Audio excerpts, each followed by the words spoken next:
Friends, and welcome back to the Crypto Catch Up. Of course, your number one place to catch up on crypto. Now, look, I want to talk a little bit about why this market is pulling back right now, why we're seeing a crypto crash, as some people are calling it.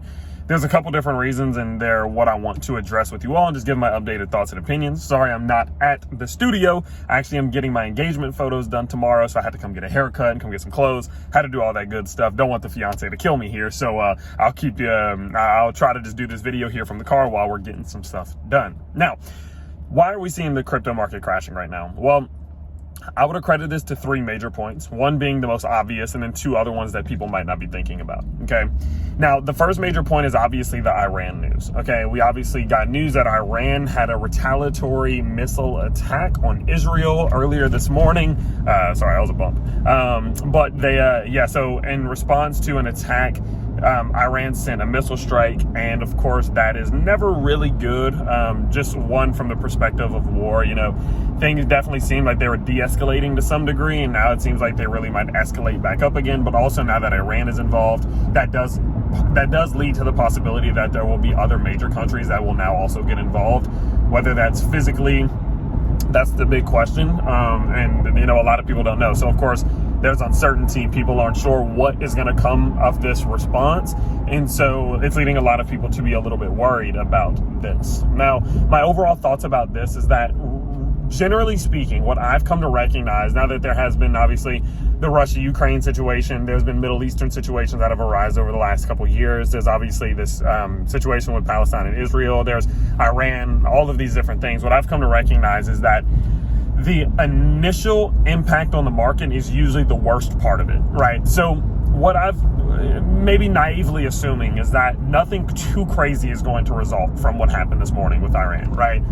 And if that is the case, even if things do escalate a little bit, usually the initial response, which is what we're seeing right now, is the worst of it. It's usually like, all right, the market drops, gets a little bit ugly maybe, it's a little bit sideways and choppy, but usually you don't just see it drop and crash over and over and over again. It's usually that shock factor that causes it to drop. Then people get a little bit more comfortable, we get a couple of days removed, and if things don't get way worse, then you typically won't see the market reacting even worse. And so because of that, it does seem as if there's a high likelihood that what we're seeing right here from the Iran situation is the worst of it, unless it gets much worse, which is rather unlikely in my opinion. Listen, I'm not I'm not really super big on all of it. I'm not really big into the news and the events and stuff, but the reality here is that oftentimes these things don't amount to craziness. It doesn't amount to a nuclear bomb getting dropped, right? Like these crazy things that would obviously be the most catastrophic things possible. And so as a result of that, the best thing that can happen right now is to understand that there is a risk and there is uncertainty,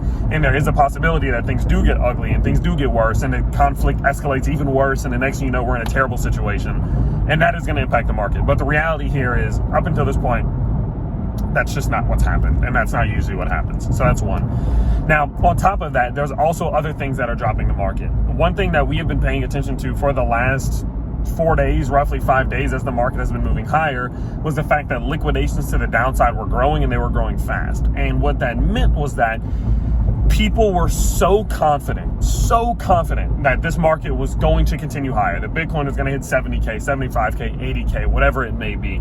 They were so confident that we were back and the bull market was back and we're in October and all these things, that they started going heavy leverage. Now, when you go heavy on leverage, when you're betting that the market's going to go up, it means that your risk is to the downside. Your risk is that the market falls. And the risk there is that if the market falls a certain amount, you're going to get liquidated, which means you lose that trade because you bet on so much leverage that they just close that the exchange, or whoever you're trading with will close it because you're using other people's money, realistically, right? And they don't want to lose money, so they have to close your trade.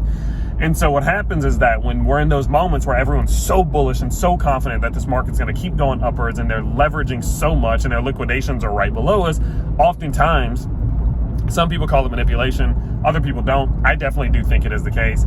This market will get manipulated in the sense that it will move in the direction of those liquidations to try to make as many people lose on those trades as possible, so that the lizard people, is what I call them, can take as much of your crypto as possible. And so in those moments, if you go to coinglass.com and you go to the liquidation map, what you're going to see is that there were a ton of liquidation. You go to the liquidation heat map and some of the shorter time frames, you're going to be able to see that there were a ton of liquidations that were sat right between the $58,000 and $62,000 level.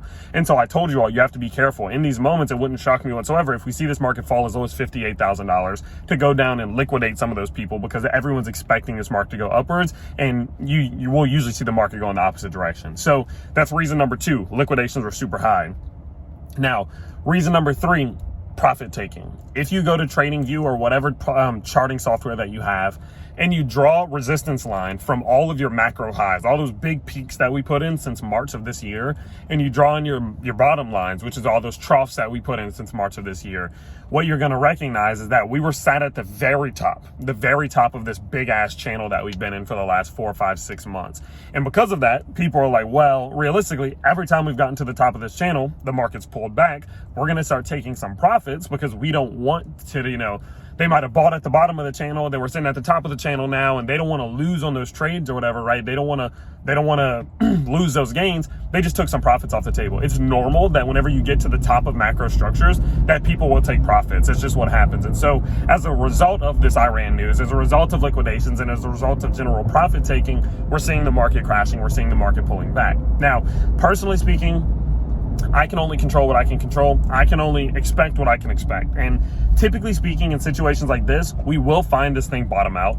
We will find the liquidation slowing down. We will see this market start to stabilize and typically try to find a higher low and continue back up towards, those $65,000, $70,000 levels. And so that is what I think will happen. But the biggest contingency here, which is why there is uncertainty in the market, is that if the Iran situation does escalate substantially, like extremely, every time it escalates and gets worse, this market's going to pull back with it. And it's not going to be continuous drops. It's going to be those big red candles every time it gets worse and worse. And so because of that, you just have to understand that there is that contingency in the market right now. And if it does get worse, the market's going to get worse. And so what I'm doing is I'm just dollar cost averaging.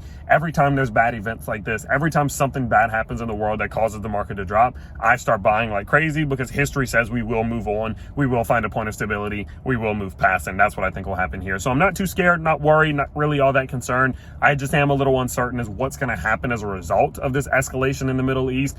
We just have to see it. And so, of course, with that in mind, guys, I just wanted to give you a quick update on what is going on from my perspective. If I didn't miss anything while I've been out and about, please let us know down in the comments below. While you are down there, of course, do feel free to check out the description. You can trade on Margex.